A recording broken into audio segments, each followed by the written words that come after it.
Seems like the future is set. Doesn't seem like we have much of a choice here in Canada with what's going to be happening with the third world invasion, the rapid evaporation of your PP, your purchasing power. It's going to be hard to have kids. You're going to need the government to eat. And as we all know, if you have 3 collective brain cells, you cannot fight the government if you need them to eat. Now, I want to talk about kids tonight. This is the theme of tonight's video, because when I look at the times ahead, I do think we have some very dark times ahead. Like, this is going to look very rosy compared to 27, 28, 29, 2031, etc. Might clear up maybe hopefully sometime in the mid to end 2030s, but there's a very dark time coming. And I try to look at the future of having kids to give me some optimism, because I'm not going to see any benefits, any improvements, any rapid improvements in my quality of life in my lifetime. I don't believe so. But I think that if certain things can come together, my kids can reap the benefits of that, of those sacrifices and the hard decisions that I make for the betterment of myself, my family, my bloodline. And I look back to the Dark Ages, right?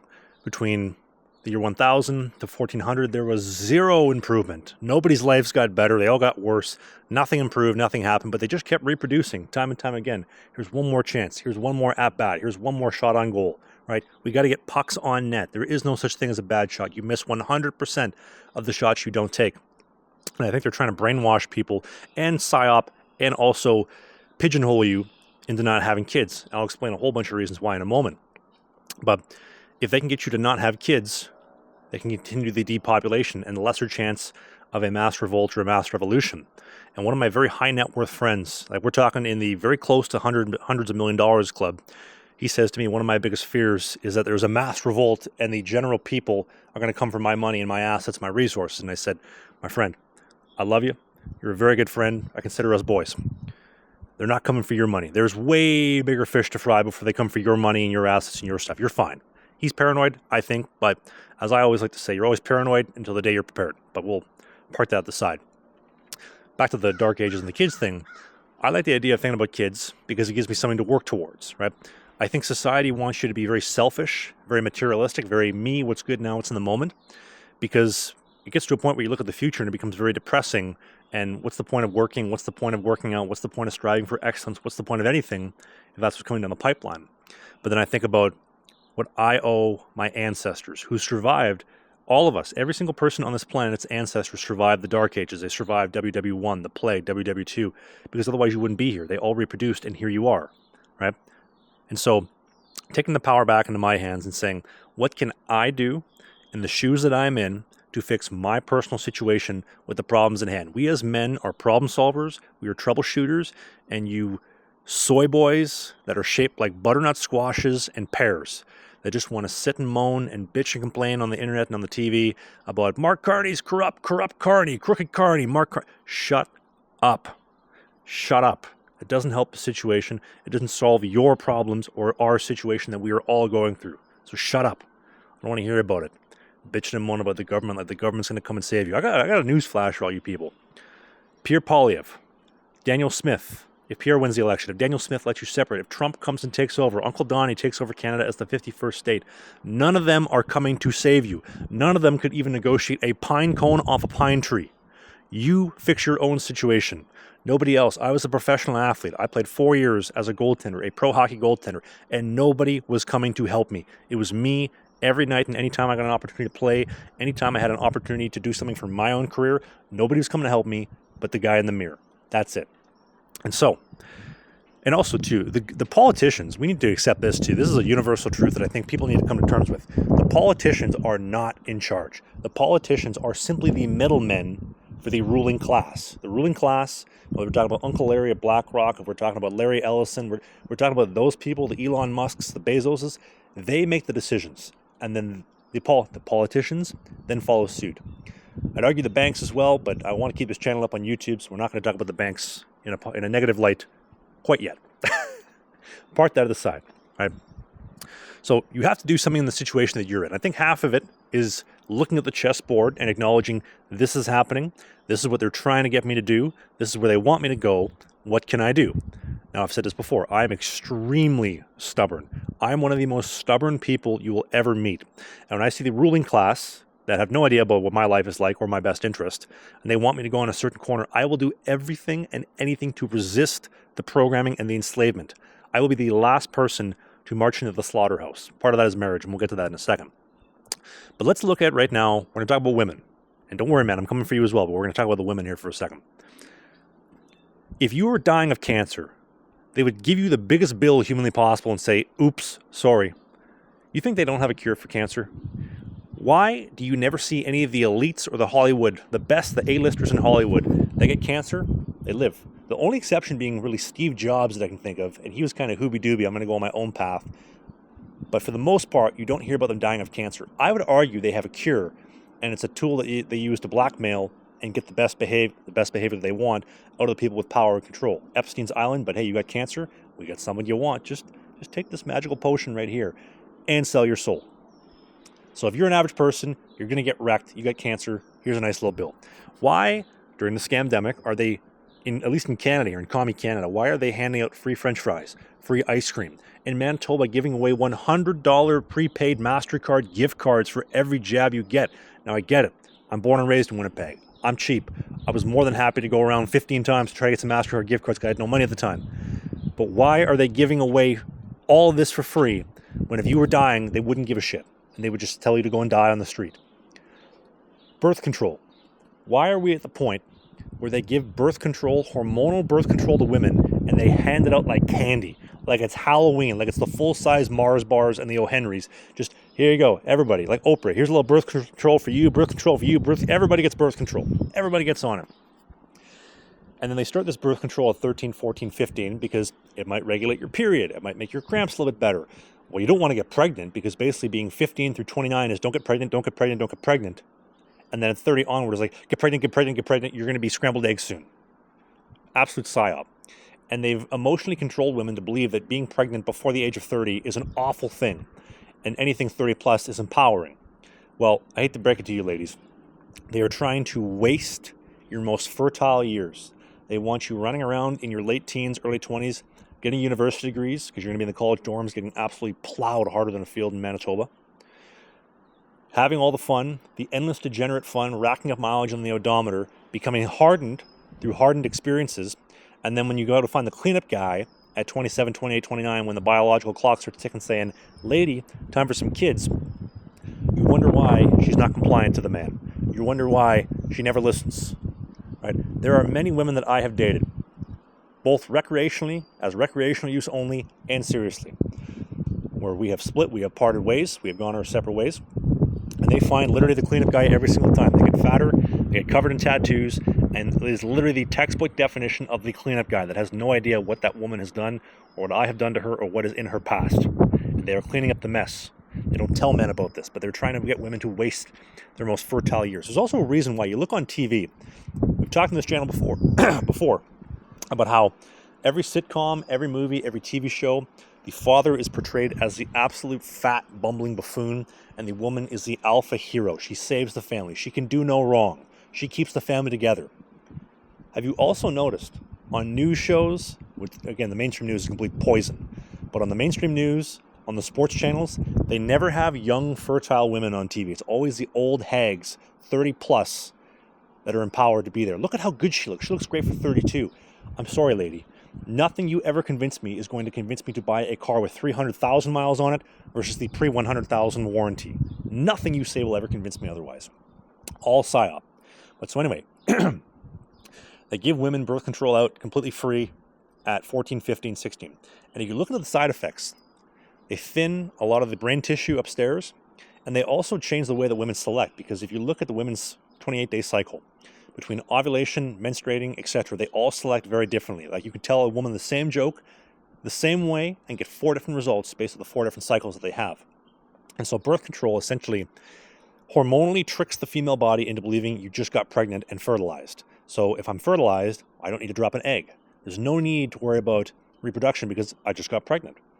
And they do that for 13, 14, 15 years. And think about this. Back in the day, when men had to have farms and they needed to have lots of kids for basically labor on the farms, and the women were pumping out 10, 11, 12, 13, 14 kids, that was it. They were done, right? Here's my 2 weeks notice. I can't do anymore. And they started young, and they were tapped out by the time they were 30. Now think about, you're on birth control for that amount of time, and these women were taking breaks in between their pregnancy. They weren't just going at it right away, usually. And so every single month for 15 years, you're faking a pregnancy. Think of the damage it does to the female body. Think of the damage it does up here to the hormone panels, and then also down here in the reproductive tract, and the actual organs that are necessary to facilitate pregnancy and incubate a child, right? On top of that, they also select completely differently. Women on birth control select a more dramatically feminized man versus women not on birth control. They love a more high testosterone, alpha characteristic man. And I can tell you through two different experiences. I had two women that I dated on a long-term basis, one for a year and change, one for 2.5 years. Both of them on birth control for half, off birth control for the other half. And it was literally like I had two different girlfriends. When they're on the birth control, they wanted my hair to be longer, they wanted more of a longer cut, and they wanted the beard to be more rounded, tapered round, just like chubby cheeks, which is more feminine. You emphasize the fat cheeks. When they were off the birth control, nice fade, high and tight, right down to the wood, a masculine taper, and then my beard, right? The Leonidas look that I have, they want that 300 type of look, because it's a masculine cue. And then you think about, you date a woman, let's say, for 2 to 4 years on birth control. She has selected you as a beta male. Well, time to fertilize her. Got to get off the birth control for a year for her to become fertile again, and you wonder why she doesn't like you. They are trying to sabotage your relationship. She has the kid, she goes through the depression, the postpartum depression, and then you wonder why her friend Becky down the street, who's a hairdresser, telling her, hey, you can do better, you don't got to deal with this stupid ass, get a good lawyer. I got a great lawyer. I took my husband to the cleaners as well. And then her horoscope, Instagram, and the hive-minded communalistic thinking of women has completely told her, you can do better. Everything is interchangeable. You can get a new car every 2 years, you can get a new career every 5 years, you can get a new man every 4 to 5 years as well. Take half his shit anyway, right? Think about this. On top of the fact, loads of women that I have dated and that I've encountered, they're on the birth control, and then roughly 25 through 30, this PCOS, which basically makes women infertile, I think is running rampant in women 25 plus. So you're on birth control, you're getting plowed harder than a field in Saskatchewan, having all the endless fun, racking up mileage, becoming hardened. You want to get pregnant. Oops, you can't because you're not fertile anymore because you have PCOS, because the birth control destroyed your fertility. Doesn't that sound lovely? Well, I guess we can collect dogs now. And the reality is, ladies, I'm sorry. If a woman cannot offer me kids, there is zero value. Zero value at all. What are we going to do? Talk about Vampire Diaries? We're going to watch Love Island together? No. We can throw the baseball in the backyard. There's no value being offered my way. Women also that are fertile, and I don't know if you've ever heard of this. I discovered this recently, this too posh to push movement, where they've decided, unless you're going to get me a very nice expensive car or a very nice home or a very nice present, I'm not having my own kids. I'm too posh to push. We can adopt. Why do I want somebody else's used kids? Why would I get some fossilized piece of dinosaur shit, spend 3 months' salary on it, get married and walk into the slaughterhouse, just for you to give me somebody else's kids? What an absolute scam. And you know the thing is too, we'll talk about marriage as well, we'll shift topics here. With marriage, the amount of men that I know that I played hockey with growing up, played hockey with at pro, and they are doing the humiliation ritual, they're getting down on one knee, and we're talking good-looking dudes that literally look like Chads, right? I'm not a Brad, I'm not a Chad, I'm not a Prince Charming. These dudes are genuine Chads. Great jawline, great hair. Some of them have found their footing and got some great careers, even guys that I went to high school with and played hockey with here in Winnipeg growing up. And these guys just march into the slaughterhouse. She's my world. She is my everything. She is my best friend. She's my partner, because we're going to open up a lemonade stand together, because apparently we're equal. Men and women are the same, which no, they're not. And then you wonder why 7 years she takes you to the divorce machine, to the cleaners, because you walked into the slaughterhouse. Oh, I love my wife. Boom. Half your shit. Alienated from the kids. And if men knew that women initiate 90% of divorces when they're university educated, and I've never met a woman in my now 30 years of life that is not university educated. They initiate divorce 90% of the time. And of those divorces, 50% of them result in you losing half your shit and never seeing your kid. She gets sole custody. Does that sound like a good idea when you're making those Instagram posts as an absolute beta male, telling everybody, announcing to the world, she's my everything, she's my best friend? You can love a woman, you can live with a woman with a cohabitation agreement and a good lawyer, you can put kids in a woman, you can have all the fun with your woman. I can do everything with a woman that you can do, but I don't have to get married to do it. What an absolute trap. Literally like sliding Mark Carney and the boys into bed. There's you, Mark Carney, and your wife. And you know what the worst part is too? All of you men that get married, you become beta plow horses. Would you like to go out to a baseball game this weekend? I got to talk to my wife. I think I'm going to build a man cave. I got to talk to my wife first. We make fun of it on this channel. As men, we are natural leaders. Deferring to your wife for leadership is beta male behavior. I got to ask my wife. No, make a decision. Make the executive decision. Have some freelance control. And you wonder why your wife doesn't respect you and runs your show. You know what I don't have as a problem? I have not had a woman in a very long time try to test me like that. Because you know what happens when they do? I send them packing or I correct them and they are immediately fixed. And you don't have to be big and mean and scary. You just say, listen, sweetheart, I don't like XYZ. You're welcome to continue doing that, but I can't take you seriously if you're going to do that.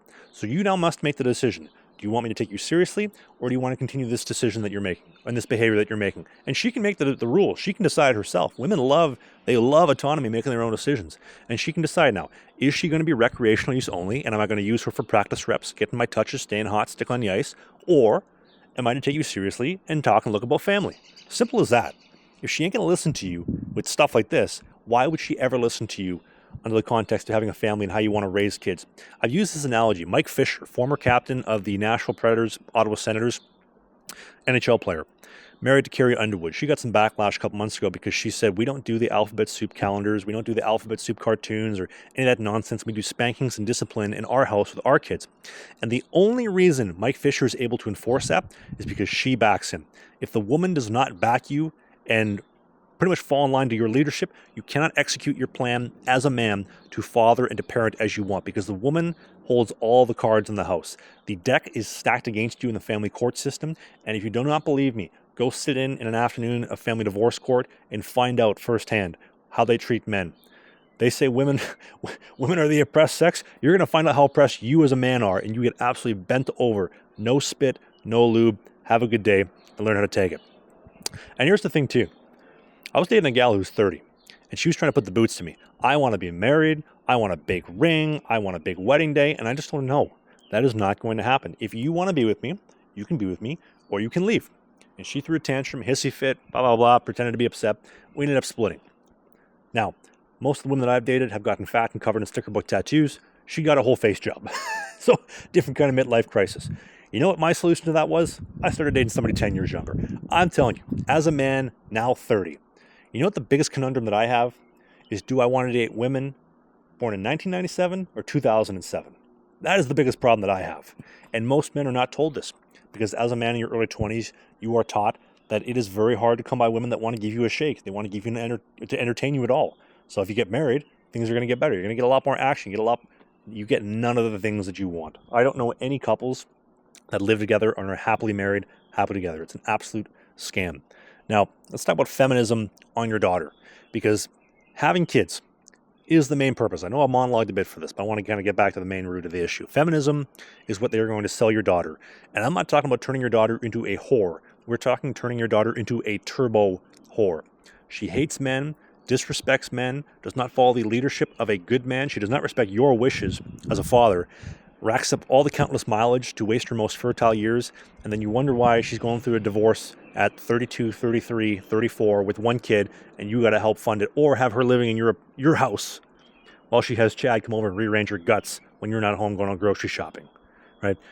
As a man, I would argue I could put kids in 1,000 women today, and I will still be more important to the development of my kids, specifically a daughter, than any of the women ever will be, because we live in a time where men have not been men for such a long time. And the amount of daddy issues that modern women have are solely linked, directly correlated to the men, not being masculine role models, not being leaders, not showing their daughters this is what a good man is. You don't got to be mean, big, and scary. Command respect, because you are going to be respect worthy. And we'll get to respect worthy and what does that mean in a moment or two. But this is such a problem. And again, hypergamy. Women want the best that they can do. I was a 6'5", tall, handsome, humble, and sexy ex-professional hockey player. I have seen hypergamy at its best. They are setting rules for you, these women. Their daddy issues are having them come for some fun and some recreational use with me. I saw it firsthand. And once you see it, you cannot unsee it. And all of those women, they would not be there having the encounter they were having with me if their fathers were the real men they were supposed to be. And it is solely on you, and it is solely on me, because I know you can't be tall, handsome, humble, and sexy ex-athlete and not get daughters. The man upstairs is going to test me and say, all right, tough guy, let's see it. No sons for you, here's 3 daughters. Show me what you're made of. Show me how skilled and talented you are. And I say to the man upstairs, you know what, sir? I am ready. I am prepared. I have seen this. I am ready to be, I'm going to give my daughters the love, the attention, the validation, and the nourishment that they need, because no men in the dating pool is going to do that. And I'm going to build strong, confident daughters that make good decisions that are in the best interest of the family name. Now, we could talk about abortions, and I've said before, and I found these stats. I found these stats on Stats Canada. This is what the government is admitting in Canada, not the actual numbers. Since the year 2000, there have been 8.1 million new babies. There have also been 3.3 million abortions. There have been over 25% of all pregnancies in this communist country since the year 2000 have been the mothers headshotting their future kids, scooping them out like a cantaloupe. I'm going to be honest. There's nothing wrong with admitting this. Growing up, I thought pro-choice was cool. When I saw the ultrasound video of what they do to the baby, oh my goodness, I could not unsee what I saw. And also, if you have ever dated women that have had abortions, and again, I have seen this as well, there is a scarring in their eye, in their soul deep down, and they will never admit this. You just have to be able to see it and identify it. They are scarred inside. Maybe it's some type of like subconscious programming of the body resenting itself, saying somebody stole my baby from me, and there is a void that you just cannot fix as a man. Like, there are very, very few instances where I would co-sign that. Like, if the mother's life is at risk, I would say save the mother, we can have more kids, right? And I would also argue that having the mother around as well is just as important as the father. They need the yin, the yang, the peanut butter, and the jelly.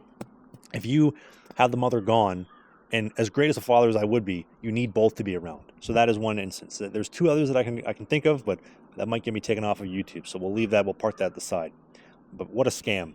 Women's empowerment, to scar your daughter with endless fun and robbing her of the greatest joy. You ask my mother, if I parked her right down here, what is the greatest thing that you've ever done in your life? She would say, having kids. My kids are the greatest thing that has ever happened to me. And women, my career is important. No, they're just getting you to waste your 30s working for the government, building a soul-crushing non-profit career, and then freezing your eggs like frozen peas at 30, that you're going to get them out of the freezer at 39 and find out, oh, oops, I'm infertile. Guess we got to do IVF, which is a $50 billion industry that they've psyoped you into coming into because the birth controls made you infertile. On top of, they've made women so entitled that you have to have the nicest house, the nicest car. You got to have new ones every couple of years, right? No, lady, you need a little backyard for the kids to play, touch some grass, get some vitamin D. Do not live anywhere near the big cities to avoid the Indians, my native ancestors, which we can get to in a moment, and the Somalians and the immigrants. Keep them safe. That's all you need. That's all you need. Good diet, good food, maybe grow some potatoes, grow some spuds, some fruit in the backyard. That's it. So simple. But they're trying to make women as unattractive as possible to help with the depopulation, and they're trying to make men as unattractive as possible. They're trying to make you a soy latte-loving beta male, a liberal voter, a Democrat. That's what they're trying to make you. Now, this is how I look at it. The women's hypergamy today is completely off the charts, right? Women want the best that they can do, and there is no way around it. You're never going to win the money game because you're just not. Like, there is so much money out in the world now. I would argue, yes, it is easier to make money now than it ever has been previously, which is true. Like, if I was making the money that I am today, doing all the freelance work that I do on the side, if I was making that money in 1970, 1980, oh my God, would I be cleaning up? But you know what? It's barely enough to get by today, and especially with kids, because the dollar has been devalued. It all goes back to the debt-based Ponzi scheme, which we can talk about that in a moment. What's easier than trying to win the money game is trying to give women an experience, trying to give a woman a feeling. Women are emotional creatures. They go solely based off their feelings, right? Men are loyal by instinct. Women are loyal to their feelings, and their feelings are based off attachment, right? They are sticky. Women are a lot like duct tape. The first time you put down duct tape, it is real sticky. You peel it off and reapply it, still pretty sticky. Peel it off and apply it still, okay, not as sticky as I would like. You put it on a 4th time, not a whole lot of stick left. You put it on a 5th time, we just need some more duct tape. That is how women are. So your woman needs to be sticky to you. And you can facilitate that by giving them an emotional experience at young enough age, 25 or under, where they are going to gravitate towards you. right? You can be in shape, right? Women love a V-taper. They love narrow waist, tall shoulders. They love men who are in shape. Any of you beta males that are like, my wife loves my physique. I'm shaped like a ball of mozzarella. She loves Doug Ford, thinks he's sexy. BS. Nobody, male or female, loves a dough-shaped body. You want to know why? People give me a lot of crap in the comment section, but I harp and I I talk so much shit about fat people. You want to know why? Nobody respects fat people because it is the most simple thing to fix. Being fat requires no discipline. You just eat. Eat, eat, eat. You eat your calories and you drink your calories and you don't exercise enough. You know what the solution to that is? You don't even need discipline. You just need to stop doing anything. Literally, stop eating. Do nothing. That is how you solve that. And you people have such little discipline. You just shove your face with your Starbucks breakfast sandwiches, your Tim Hortons, your sausage, egg, and sleaze on a toasted biscuit, your donuts. I got to have my morning coffee, otherwise I can't go to work. Go to Starbucks at 7 a.m., get a venti frappuccino with 800 grams of sugar, Tim Hortons iced cappuccino. Oh, I need a sweet treat. No, you need water and no soda there, fatty. This is why I harp on fat people so much, because it's the simplest thing to control. And it's also, being in shape is the only thing in this world that you cannot buy. You can buy anything. You cannot buy being in shape. You still have to exercise and do the work, and you have to stop eating more than the calories that you need to fuel your body. It's the only thing left in this world that you cannot buy. And why when you are in shape, everybody immediately respects you and you are treated better because it is discipline that is required to facilitate that. Now I get it. Somebody's going to say, Travis, we can't all be 6'5", tall, handsome, smart, and sexy. Guess what? Sometimes the man upstairs has favorites. It is true. You need to stop making excuses the same way I need to stop making excuses.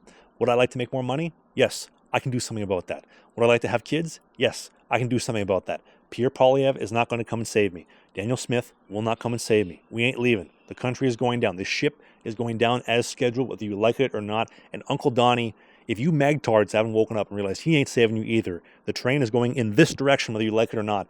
Nothing will wake you up. You control what you can control. And I have made the decision. I will never get married, ever. You literally could not pay me to get married. I will have kids with a woman. I will reproduce. I will make sure that those kids are raised properly, and I will be the role model that my kids need and deserve. My ancestors, my native ancestors as well. I get it. The natives have a massive PR problem, and they are awful because they have such a victim mentality and want something for nothing. Everybody hates people that want something for nothing. But unfortunately, they are my ancestors. And I'm a part of that, whether I like it or not. I don't share those same victim-minded beliefs. I strive for excellence and accountability. They don't, but I'm still a part of that community. Card-carrying member too, by the way, so I can say that. I owe my ancestors something. I owe them to have kids. I owe the rest of my bloodline moving forward to have kids and reproduce. And here's one more chance. Here's another at bat. Let's try to make something of this family, of this bloodline. Become a channel member. It is 99 cents. If you like what I had to say, you get to access all my videos scheduled to go up live. You can watch them right now and support the creation like this. I don't see anybody else on YouTube talking about this. I see overweight, fat conservatives bitching and moaning. We're talking about solutions here. We want a solutions-based approach to the problems that be and the dark times that are ahead. Comment section as well, people. Exercise your right. While the powers that be, Mark Carney and the boys, still have a comment section here on YouTube. What did I hit on the head? What did I miss? Whatever it is, please leave in the comment section below. And if you become a channel member, you make a suggestion, that will become a video. Channel members get first right of way. Thank you for watching, and I'll see you in the next video.